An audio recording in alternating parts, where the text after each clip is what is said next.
Welcome back, everyone. This is another episode of Early Muslim Expansion when it comes to Europe, North Africa, and Central Asia. Glad you're here with me. Now, make sure you hit that like button and subscribe if you haven't already. Also, we have a Discord server. Check the description for that. Let's jump right into it. Continuing Early Muslim Expansion. Shortly after the battle's end by a trio of tribesmen and murdered while apparently trying to escape to his ally Muawiyah, the governor of Syria. At its foundation, the Caliphate had been ruled and organized largely through the consensus of the companions in Medina, but for all Uthman's merits, his reign brought a definite shift away from the ideals of justice and Islamic unity the early Caliphate inherited from the Prophet. In pre-Islamic Arabia, life had been divided sharply along clan lines, but under the Caliphs Abu Bakr and Umar, brotherhood under Islam had superseded the tribal loyalties that existed before their faith. In his speech upon becoming the first Caliph, Abu Bakr had emphasized to the gathered Muslims of Medina that he was not the greatest among them, and that he would welcome the help and truthful advice of his subjects, even if very humble. It meant speaking against his own suggestions. And though Abu Bakr had adult sons, he passed the caliphate on to his advisor and fellow companion Umar, rather than attempt to create a ruling dynasty. Umar had famously lived the same humble lifestyle as caliph as he had before his coronation, sleeping on a bed of palm leaves and taking part in the same labors as his subjects in service of the needy. Under Uthman, however, the nepotistic clan politics of the pre-Islamic past began to return to the fore. Relatives of Uthman were frequently granted positions of wealth and authority, with his first foster brother, Walid ibn Uqba. And this is not isolating the Rashiduns by any way. This happens pretty much everywhere. And later his uncle, Sayyid ibn As, being given governorship of Kufa. And while few could accuse Abdullah ibn Sa'ad of incompetence after his conquests in North Africa and victories at sea in the Mediterranean, the fact he had replaced Amr ibn al-As, Egypt's conqueror and previous governor, largely by virtue of being another of Uthman's foster brothers, did much to stir discontent among other companions of the Prophet and long-serving Muslims of Medina, who saw themselves being denied advancement in favor of Uthman's Umayyad clan. Thanks to these and several other Umayyads appointed to prominent positions, the clan swiftly grew to become one of the most powerful political entities within the Caliphate, with governors of numerous far-flung provinces tied by family bonds and ready to resist any threat to the power they shared. So nepotism went crazy during Uthman's time. Prominent figure in this narrative, however, is Uthman's cousin, Muawiyah, a minor regional governor during Umar's reign, who Uthman granted lordship of all Syria. It had been on Muawiyah's suggestion that Uthman had ordered the Caliphate's navy built, and its raids on Cyprus, Rhodes and Crete brought significant wealth pouring into Syria's coffers, making Muawiyah the most powerful out of a powerful family and the most likely rival to Ali in the wake of Uthman's killing. Conflict between Muawiyah and Ali had long been an inevitability, as one of the first actions Ali had taken after his election as caliph had been to order Muawiyah and many of Uthman's other appointed governors deposed. Muawiyah alone had been sufficiently powerful and secure in his position to refuse the order, and those governors that had been successfully deposed had flocked to back Muawiyah with whatever wealth or support they could offer. And then we got another guy named Kays over here on the left. But yeah, going against the Caliphate, or the Caliph. Interesting. Confident in his power, Muawiyah had publicly rebuked Ali over Uthman's murder and tacitly claimed the Caliphate as the murdered Caliph's next of kin, effectively a declaration of war. Muawiyah's position was further strengthened by an unlikely ally, Amr ibn al-As, I don't know if you would say unlikely. I mean, in the succession line, it feels like Amr is more on the outside than the inside. Conqueror and former governor of Egypt. Despite Amr's previous enmity towards Uthman, his popularity in Egypt made him a perfect candidate to tear the richest province in the Caliphate out of Ali's hands. with Amr promised lifetime governorship of Egypt in exchange for his support, Muawiyah removed Egypt's current governor, Qais ibn Sa'd, through a masterful piece of deceit. He forged a letter from Qais to himself, agreeing to join his cause, and ensured Ali's spies learned of it. Deceived by this forgery, Ali deposed the competent and by most accounts loyal governor shortly after, with the inexperienced Muhammad ibn Abi Bakr taking his place, too late to muster significant Egyptian support for Ali in the battle to come. Amr also helped Muawiyah forge an important alliance with the most powerful tribe of Yemen. Yeah, I was about to say, that's Yemen down there, basically. We don't really talk too much about that side of the Rashidun Caliphate. Himyar, who had once ruled a powerful independent kingdom in pre-Islamic times. With Amr as his closest advisor, allies across the Caliphate rallying to his banner, and Ali weakened by Aisha's recent rebellion, Muawiyah was in an incredibly secure position. Thus, when Caliph Ali departed Medina in late May 657 with his armies behind him to depose the recalcitrant governor, he would have a far tougher fight ahead of him than he perhaps expected. Before the two main armies met in battle, a series of cavalry pursuits and skirmishes took place at Harin and Raqqa, pitting Malik al-Ashtar against Abd al-Rahman ibn Khalid, son of the unrivaled Khalid ibn al-Walid, as Ali's army tested Muawiyah's strength and resolve and found both unbending. The first true struggle would take place at Siffin on the banks of the Euphrates River. When Ali's army arrived on June 5th, they found Syrian cavalry blocking them from reaching the only accessible watering area for miles. Wow. This was against the advice of Amr and proved to be a blunder on Muawiyah's part. Why? When rallying his armies for the campaign against Muawiyah, Ali had found it difficult to motivate his men. Many were reluctant to see so much more bloodshed between brothers in faith to bring a governor back into the fold. But Muawiyah's ill-advised attempt to deny his foes water in the desert heat lost him any sympathy he or his forces might have enjoyed in Ali's ranks, and set the stage for a vastly bloodier confrontation than had stained the sands at Basra. Okay. The numbers involved are a matter of debate. Al-Tabari puts Ali's army at 70,000, a likely inflated number, given that it counts more than 60,000 Kufans under his banner, while Al-Hassan had only been able to raise a tenth of that number for the Battle of the Camel. But even taking a more conservative estimate of 20 to 30,000 for Ali, with Muawiyah's army slightly larger, the Battle of Siffin was one of the largest and most impactful battles of Islamic history, and played out in a number of phases over the weeks to follow. Phases? Upon finding the accessible water blocked, Ali's advance guard, led by al-Ash'ath ibn Qais, fell upon the Syrian force blocking their path with a vengeance, driving them back and securing the water for the thirsty army behind them.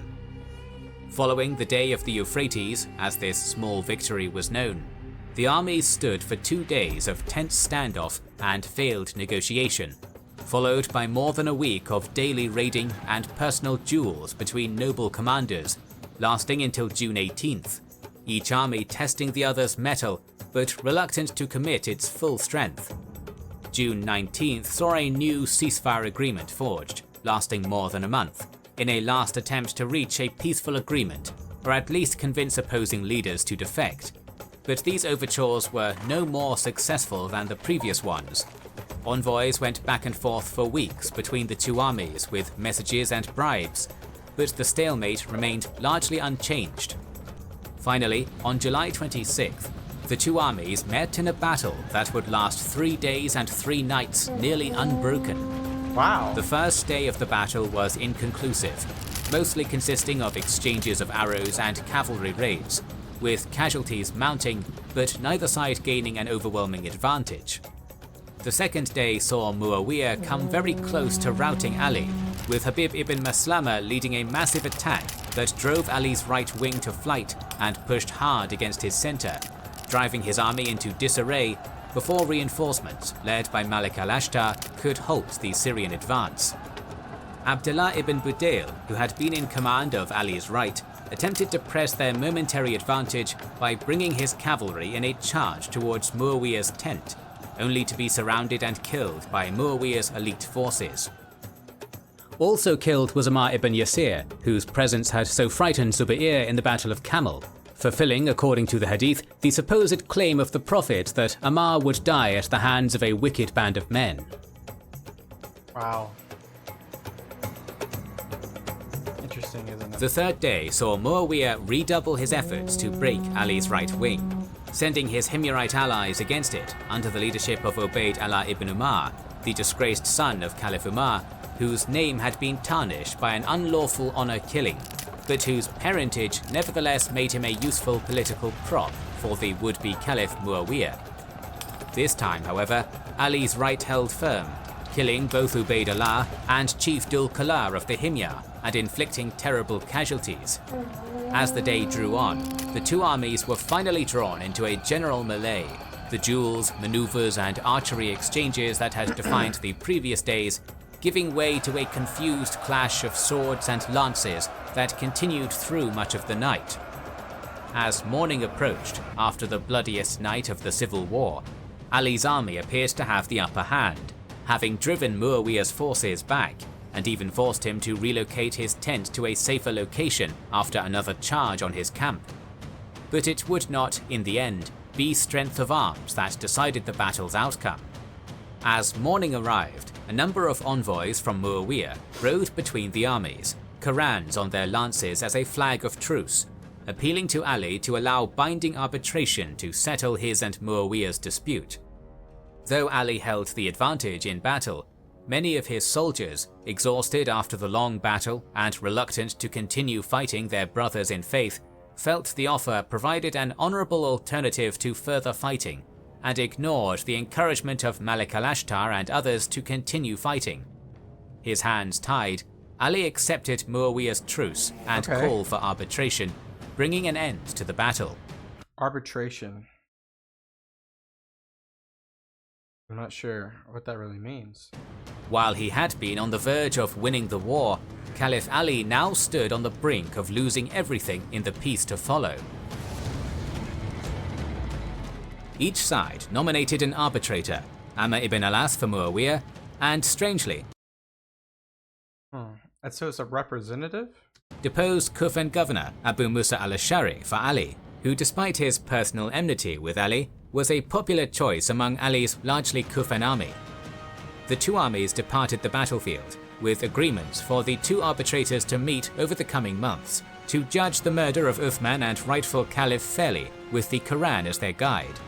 However, a portion of Ali's supporters staunchly opposed the arbitration, seeing it as a betrayal of God to put the decision in the hands of fallible humans rather than Oh, so it's like a committee. allowing God to pick a victor on the battlefield.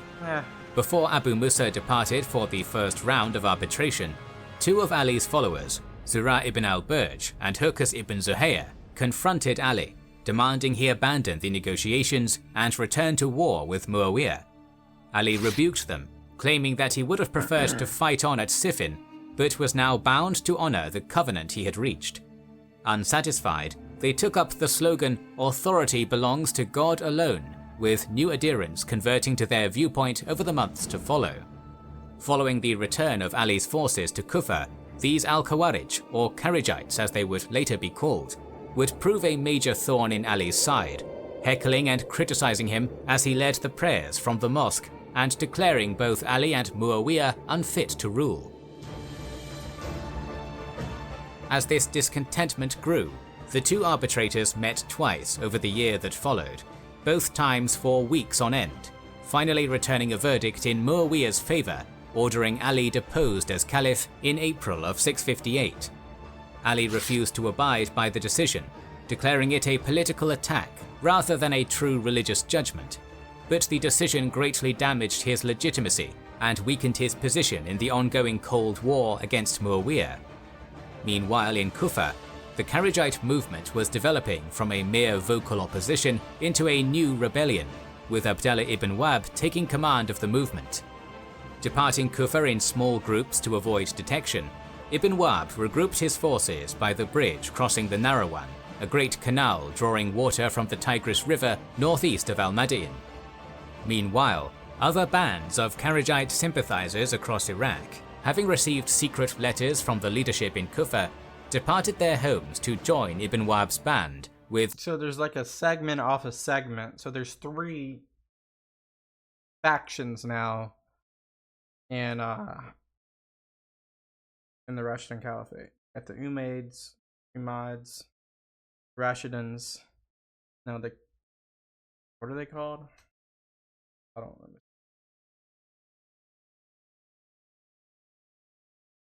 Kharijites. Interesting. With savage fighting breaking out near Basra between loyalists to Ali and a band of 500 departing Kharijites. It seems Ibn Wahb intended to continue marching once his forces had assembled to conquer Al-Madain or carve out an independent power base among the Zagros mountains.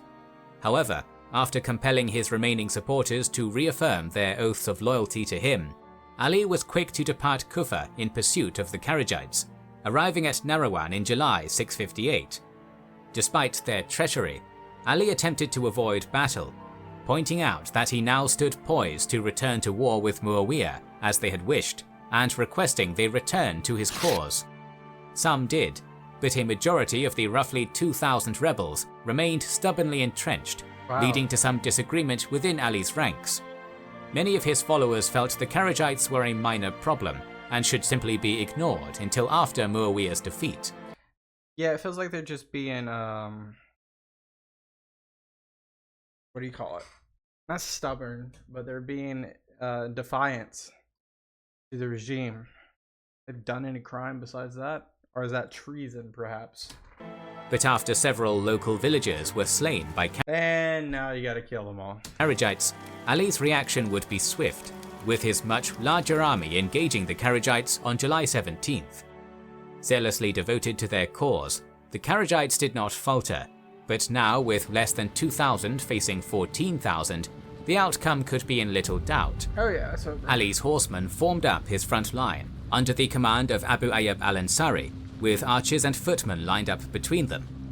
When the Kharijites charged, Ali's horsemen split into 2 groups down the middle and rushed off to the left and right, allowing the archers to shower the onrushing Kharijites with arrows as the horsemen wheeled about and fell on their flanks. After a short, bloody and largely one-sided confrontation, the rebel army was broken. Little of the mercy Ali had shown Aisha's rebels after the Battle of the Camel would be forthcoming, and the majority of the Kharijites to take the field would perish. Oh yeah. Wow. The Battle of Narawan was a decisive victory for Ali, but also a hollow one, with the embattled Caliph forced to put his own former followers to the sword as Muawiyah grew ever more powerful. Alright guys, we're going to stop there for this part. This was an interesting thing. So now we have the Umayyads, we have the Rashiduns, we have Paragites, I think that's how it's pronounced. Just based off of just temperament and decisions, we have these segmented factions. And I know, really, I think the Umayyads, it wasn't a tribe within this caliphate, or before even, so that's more family ties. There's so much to unpack between nepotism, governance, the fitna, just interesting stuff here. They're not fighting foreign adversaries, they're fighting internal battles. So we'll have to see how this thing goes in the future. Guys, thank you guys so much for watching.